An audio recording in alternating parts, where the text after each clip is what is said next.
Cette semaine, nous avons sélectionné des artistes qui, outre leur indéniable capacité à déclencher le rire chez chacun de nous, ont à l'occasion un petit goût pour la chansonnette et ils la poussent avec, là encore, un réel talent. Sarah tue la mort, elle est amoureuse, elle est drôle, c'est une vraie Bridget Jones, en chair et en os, vous verrez.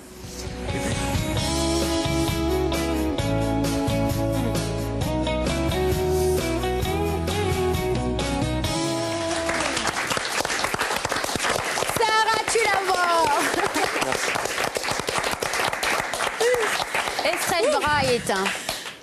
Estelle Bright. Comédie musicale, one-man show, on peut dire les deux. Oui, on peut dire les deux, oui. On va faire un petit pitch rapide de ton spectacle. Estelle Bright, une jeune femme qui est comédienne voilà, voix off. Estelle Bright, elle est actrice de voix off, donc on la retrouve souvent au studio. Et donc l'action, en fait, tourne autour de sa semaine au travail. Mais ça parle de l'amour, en fait. Cœur d'artichaut, elle est. Voilà, cœur d'artichaut. Est-ce qu'Estelle Bright n'est pas le prolongement comique ou satirique de votre propre vie, car vous êtes également actrice de voix off, vous faites de nombreuses voix, vous faites des comédies musicales. Voilà, voilà, c'est en fait, j'ai tout mélangé, en fait, tout ce que je fais, j'ai utilisé ça comme inspiration, en fait, pour le spectacle. Mais je dirais pas, encore une fois, comme Armelle, qu'Estelle Bright, c'est Sarah tue la mort sur scène. Bien sûr qu'il y a une base. Après, il y a des choses qui sont changées, qui sont transformées, exagérées. Voilà, c'est quand même un personnage à part. Voilà, il y a Sarah et Estelle. On parle de soi, mais on sort de soi. Oui, non, voilà, c'est le principe du comédien, a priori, d'interpréter. Ouais, mais là, surtout quand je sais pas, mais quand on crée nous-mêmes quelque chose, il faut en sortir. De toute façon, il faut en sortir à un moment ou à un autre pour arriver à interpréter comme il faut ce qu'on a fait soi-même. Je crois que c'est important mais au départ, on part de quelque chose qu'on connaît, qu'on a vécu. Je pense que ça, c'est normal. Dans votre spectacle, il y a une voix off, celle de David Kruger, et c'est un spectacle qui est mis en scène par Frédéric Baptiste. Voilà, c'est ça. La première rencontre était étonnante avec ce monsieur, il vous a fait pleurer. C'est vrai, il m'a fait pleurer. Et heureusement, maintenant, on ne fait que rigoler. En fait, on s'est rencontrés lors d'un stage au studio des variétés. Et en fait, il était là pour faire du coaching scène. Et j'étais là, en fait. Et donc, il a testé ses compétences sur moi. Non, mais la rencontre, en fait, a été très, très forte. Il s'est passé quelque chose entre nous. Voilà, il s'est passé quelque chose entre nous. Et il y avait beaucoup d'émotions. Je chantais une chanson, tout simplement. C'était Vivre de la comédie musicale Notre-Dame. Donc, c'était une chanson que j'ai chantée je ne sais pas combien de fois.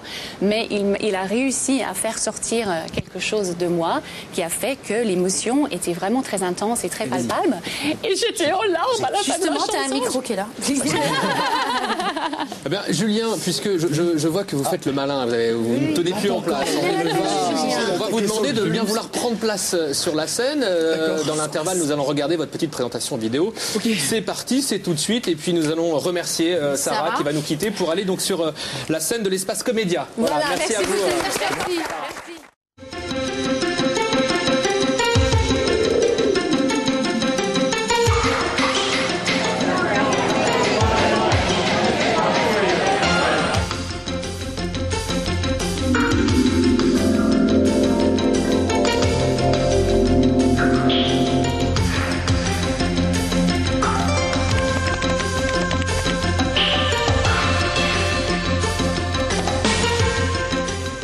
Bonjour à tous. Bonjour à toutes. Bienvenue dans Rendez-vous culturel, votre rendez-vous culturel de Direct 8. C'est tous les mardis, 1h30 de culture ensemble. Oui, ensemble, Olivia, pour 1h30. Alors évidemment, vous retrouvez dans l'agenda culturel 4 rubriques, spectacle, littérature, art et multimédia, avec aujourd'hui au programme, Olivia. Avec aujourd'hui au sommaire, on commence tout de suite en spectacle. On commencera l'émission avec une comédie musicale. Et si vous êtes habitué à une foule de comédiens, de chanteurs, vous allez être surpris car elle est seule en scène. Sarah tue la mort dans son spectacle Estelle Bright. Si vous aimez la comédie, la danse, la chanson, la tendresse, si vous aimez l'amour, si vous aimez l'humour, je vous propose ce première rubrique, Olivia. Chapitre 1. Spectacle.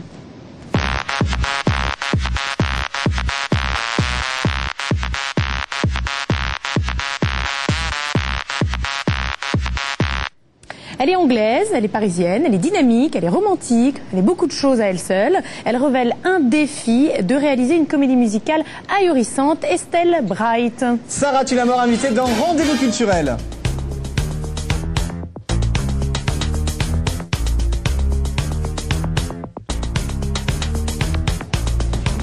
Bonjour Sarah. Bonjour Sarah. Tulamore. Alors, on ne sait que dire, comédienne, chanteuse. En tout cas, ces deux casquettes sont largement représentées dans votre One Woman Show, Estelle Bright, votre premier d'ailleurs One Woman Show. Alors, One Woman Show musical. Musical, absolument. Oui. Et on va y revenir. Une comédie musicale. Oui, je pense, oui. Incroyable. Vous la voyez, elle est là, resplendissante, et elle fait à elle seule une comédie musicale. Alors, Estelle Bright, c'est une jeune femme pétillante, pleine de vie. Elle a 30 ans, elle est célibataire. Ouais. Elle cherche l'amour et son métier, c'est la voix. Alors, vous correspondez plus ou moins à ce profil. Alors, Estelle Bright, Sarah Tulamore, même combat? C'est vrai que souvent on me pose cette question. Je pense qu'on peut dire qu'il y a un peu de Sarah Tulamore dans Estelle Bright sur scène, mais quand même les deux restent quand même séparés. Estelle Bright, c'est un personnage. Mais votre vie a influencé Oui, c'est sûr, parce que vous auriez rêvé d'être chanteuse. Quand on est écrit, on part, c'est sûr, de quelque chose qu'on connaît ou peut-être quelque chose qu'on a vécu. Après, tout est transformé quand même pour la scène. Il y a des choses qui sont changées, exagérées, transformées. Donc, je pense qu'on peut dire que oui, il y a un peu de Sarah dans Estelle, mais Estelle Bright, ça reste un personnage à part. Et alors, Estelle Bright, ce nom Estelle Bright, ça vient d'où? C'est bien, non? C'est très accrocheur. Estelle Bright, voilà. Il faut savoir que déjà, j'aime beaucoup le prénom Estelle, et c'est quand j'ai commencé à écrire le spectacle, il y a 2 ans déjà, je me suis rendu compte qu'il y avait beaucoup de références aux astres, aux étoiles, aux stars, aux vedettes de cinéma, de la télé. Je me suis dit, tiens, Estelle, en fait, ça regroupe un petit peu tout ça. C'est brillant. Et c'est brillant. Et en plus, je me suis rendu compte quand même que ce personnage, cette jeune fille, elle est très, très pétillante, lumineuse. Donc, je me suis dit, il y a un seul prénom qui est possible, c'est Estelle. Et voilà, Bright aussi, parce que quand même, il y a le côté un peu anglais, mais c'est un mot quand même qui passe bien et qui est compris par les Français aussi. Donc, vous faites vraiment la différence entre vous et Estelle Bright, ou vous mélangez un peu les pinceaux de temps en temps? Vous prenez sa vie pour votre vie? Quoi, dans la vraie vie? Dans la vraie vie.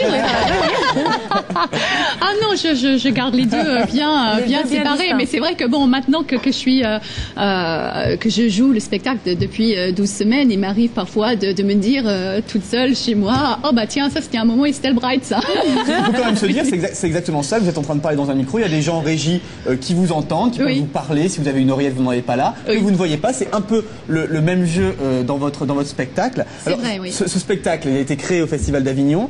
Là, une comédie musicale que vous réalisez seule en scène. Alors là, c'était quoi? C'était un défi? On peut dire que c'était un défi. C'est pas que pour ça que je l'ai fait. C'est vrai que j'avais envie de créer quelque chose qui venait de moi-même, et aussi parce que je me rendais compte qu'on me proposait pas toujours les rôles que j'avais envie de jouer. Mais c'est vrai que je pense que dans le spectacle vivant, il n'y a pas peut-être plus dur en fait que d'interpréter un spectacle tout seul sur scène. Même si on dit oui, c'est court, ça dure qu'1 heure. C'est quand même super physique. Les blagues les plus courtes sont les meilleures dans votre spectacle. Voilà. Vous adorez David Beckham? Oui, je le trouve pas mal. C'est pas mal, hein? Oui. Alors, vous parlez souvent, Sarah, en anglais. Est-ce que vous n'avez pas peur que le public ne comprenne pas, ou que ça soit un peu mélangé, français, anglais? Oui, c'est une bonne question. Mais je pense qu'on a vraiment, voilà, une bonne question, Olivier. Allez. Mais je pense qu'on a trouvé le bon équilibre entre les deux, parce que vraiment, jusqu'à maintenant, tout le monde m'a dit, oui, c'est vrai, on comprend, il y a pas de problème, parce que parfois, je me pose la question, les Français qui peut-être ne parlent pas anglais, ou des anglophones qui viennent voir le spectacle qui parlent pas forcément le français. Estelle, Sarah, oui. Une chose est sûre. Tu veux l'ambiguïté? Tout le monde fait ça. Une chose est sûre, c'est quand vous chantez en anglais, là c'est incroyable, vous êtes limpide. Parce que souvent on entend des chansons anglaises, on comprend rien. Là vous chantez, vous articulez extraordinairement bien, on comprend les paroles, c'est assez incroyable. On peut tirer un chapeau. Merci beaucoup. Quand même, l'articulation c'est important, peu importe la langue dans laquelle on chante. Mais juste pour revenir revenir sur l'anglais, on a décidé quand même de garder quelques répliques dans le script, parce que quand même Estelle Bright, c'est une Anglaise à Paris, elle est parisienne, certes, mais pour avoir un personnage vraiment authentique, il fallait quand même qu'elle parle de temps en temps en anglais. Mais je pense que c'est des phrases bien choisies, qui sont accessibles, faciles, et donc les gens comprennent. Vous adorez chanter? J'adore. Vous aimeriez être chanteuse? Ah, moi, en fait, quand j'étais toute petite, mon rêve... Quand j'étais petite... Voilà, non, mon rêve, en fait, au début, c'était d'être danseuse étoile, parce que j'ai fait des années de danse classique, de ballet. J'adorais, mais c'est vrai que petit à petit, en fait, et j'ai toujours chanté, mais c'est vrai qu'à un moment donné, le chant l'a vraiment emporté, en fait, sur la danse, même si je continue à danser un petit peu maintenant. Mais c'est vrai que le chant, la musique, c'est vraiment ma passion. Je peux pas vivre sans chanter. Sarah, c'est superbe. Alors, elle passe de la voix publicitaire très très pro, incroyable, il a une allure étourdissante en français, en anglais, en chinois ou... Non, c'est en japonais. C'est en japonais, autant pour moi. Et avec cette voix sublime quand vous chantez, en tout cas un très très beau spectacle. Merci beaucoup. On vous invite vraiment à y aller. Eh ben merci Sarah. Merci à vous, merci beaucoup. Et pour notre plus grand plaisir, vraiment. Vous allez souvent voir vos confrères comédiens? Oui, forcément. C'est vrai que jusque là, en ce moment, c'est un peu difficile parce que je joue moi aussi, mais dans la mesure du possible, oui. Parce que je pense que c'est important de les One Woman Show, il y en a un nombre considéré en ce moment. Oui, il y en a beaucoup en ce moment, mais c'est vrai que je pense que c'est important de soutien et ses confrères et ses amis, et c'est aussi bien parce que pour trouver l'inspiration. Vous trouvez votre inspiration justement? Parfois ça s'explique pas, hein. ça vient, ça tombe comme ça, et tant mieux d'ailleurs. Parfois c'est plus dur, c'est plus compliqué, mais c'est vrai que vous le disiez tout à l'heure, mais ça peut être dans d'autres. Je me nourris de beaucoup de choses. J'essaie d'être très vigilante en fait, très observatrice de ce qui se passe autour de moi. Je regarde, je lis, j'entends. Et justement après Estelle Bright, déjà un nouveau projet peut-être en construction ou dans la tête. Je pense beaucoup à un Estelle Bright 2 déjà, mais bon, il faut savoir, faut déjà voir jusqu'où on peut aller avec la première version. Et c'est vrai que j'ai toujours pensé que Estelle Bright, ça ferait quand même un très bon film. C'est vrai. Bon, il faudrait l'étoffer, ça serait plus un One Woman Show musical. Un producteur qui nous regarde, Estelle Bright. Un mélange on connaît la chanson et du Moulin Rouge, je pense, en français. Je pense que ça serait pas mal. Ça serait sympathique. Oui, c'est une très bonne idée. Avec une jeune comédienne sublime comme ça, chanteuse. En tout cas, merci Célia. Merci à vous. Allez voir cette pièce, Les Allées Saint-Germain. Et bien, on va y aller. Corinne Cousin est éblouissante, vraiment drôle, sympathique. Voilà, on a envie d'en faire son amie. Merci Célia, merci Sarah Tulamort. Donc merci à vous. On rappelle justement Sarah Tulamort, vous pouvez la voir en direct.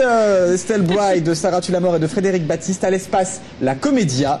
C'est à Paris, c'est jusqu'au 28 juin et ça se joue le dimanche et le lundi. À 19h. À 19h. Oui, à 19h. Dimanche lundi à 19h.